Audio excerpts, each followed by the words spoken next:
இப்போ பார்த்தீங்கன்னா குயிக்கான healthy snacks எப்படி பண்ணுறதுன்னு காட்டுறேன். இதுக்கு பார்த்தீங்கன்னா ஒரு 6 வரமிளகாயை, நல்ல பெருசாக இருக்கிற வரமிளகாயை இந்த மாதிரி சின்னதாக ஸ்லைஸ் பண்ணி வச்சுருக்கேன். அப்புறம் கொத்தமல்லி தலை, கருவேப்பிலை தலையை நல்லா பொடியாக கட் பண்ணி வச்சுருக்கேன். நல்லா பொடியாக கட் பண்ணி வச்சுருக்கேன். இப்படி பண்ணால் தான் குட்டி சாப்பிட்றாங்க இந்த கொத்தமல்லி கருவேப்பிலை எல்லாம். ஸோ வரமிளகா இருக்கிறனால அவ்வளோ காரமும் இருக்காது. பட் ஒரு க்ரீன் சில்லியை விட ரெட் சில்லி உடம்புக்கும் நல்லது. இது ஆஸ் பர் மை டாக்டர் அட்வைஸில் சொல்கிறேன். அதுக்கப்புறம் பார்த்தீங்கன்னா இது என்ன ரெசிபின்னு ஃபஸ்ட்டு சொல்லிடுறேன் ஃப்ரெண்ட்ஸ். இது பார்த்தீங்கன்னா ராகி போண்டா தான். ஹாலிடே ஸ்டார்ட் ஆகிடுச்சு. குட்டீஸ்க்கு டெய்லி ஒன்ஸ் ஏதாவது ஸ்நாக்ஸ் செஞ்சு கொடுக்கணும் இல்லைங்களா. வீட்டில் இருந்தால் ஏதாவது கேட்பாங்க. அது இல்லாமல் ஹெல்த்தியாக செஞ்சு கொடுத்தா அவங்களும் விரும்பி சாப்பிடுவாங்க இல்லைங்களா. அதுக்காக தான் ஒரு ஹெல்த்தி ஸ்நாக்ஸ் பண்ணுறேன். அது வேற ஒன்றும் இல்லைங்க, போண்டா தான்.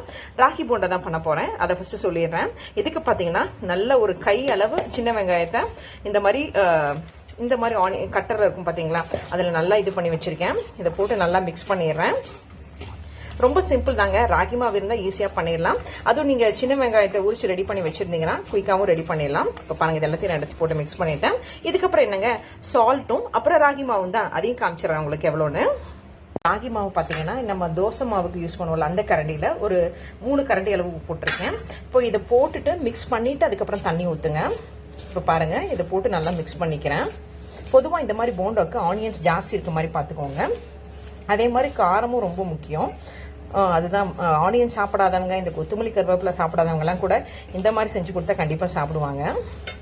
ஸோ இப்போ பாருங்கள், இதெல்லாம் போட்டு மிக்ஸ் பண்ணிவிட்டேன். இந்த நேரத்தில் பார்த்தீங்கன்னா நான் ஆஸ் யூஷுவல் பார்த்தீங்கன்னா இந்த பிங்க் சால்ட்டு தான் ஆட் பண்ணுறேன்.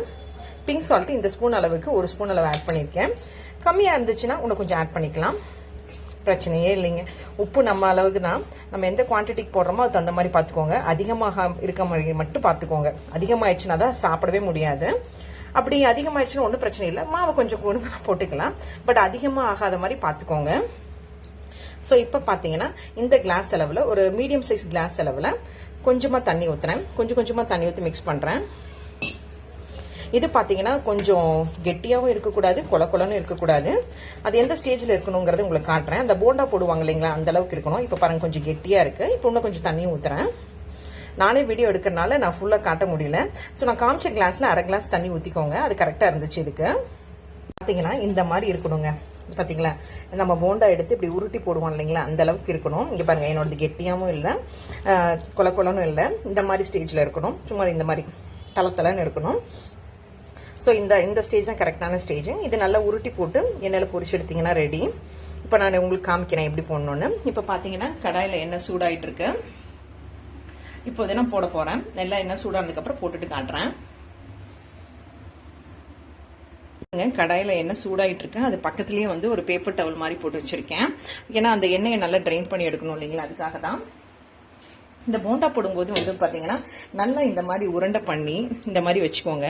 அப்போ தான் பார்க்குறதுக்கும் நல்லாயிருக்கும். பசங்க இந்த ப்ரெசன்டேஷனை ரொம்ப பார்க்குறாங்க இப்போது.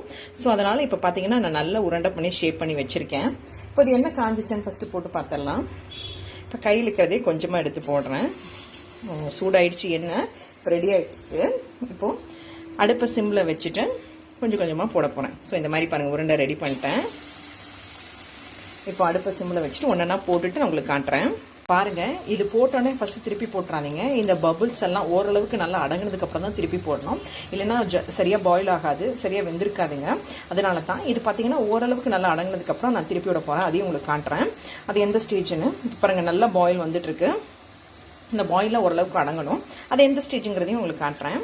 போடும்போது பக்கத்துலேயே நின்றுக்கோங்க. ஏன்னா உங்களுக்கு அந்த கொதி வரும்போது அப்போ தான் தெரியும் இந்த பாயில் எப்படி இருந்துச்சு அப்படிங்கிறது. பக்கத்துலேயே நின்று பார்த்தா தான் தெரியும். அதே மாதிரி பார்த்தீங்கன்னா உப்பு காரம் நல்லா உரப்பாக இருக்கிற மாதிரி பார்த்துக்கோங்க. அப்போ தான் நல்லாயிருக்கும் அது பாயில் ஆகி வரும்போது. இப்போ பாருங்கள், ஓரளவுக்கு பாயில் அடங்கிடுச்சு. அந்த பாயிலோட சவுண்டை வச்சே நீங்கள் கண்டுபிடிச்சிக்கலாம். இப்போது இதை வந்து லைட்டாக திருப்பி விடுவேன்.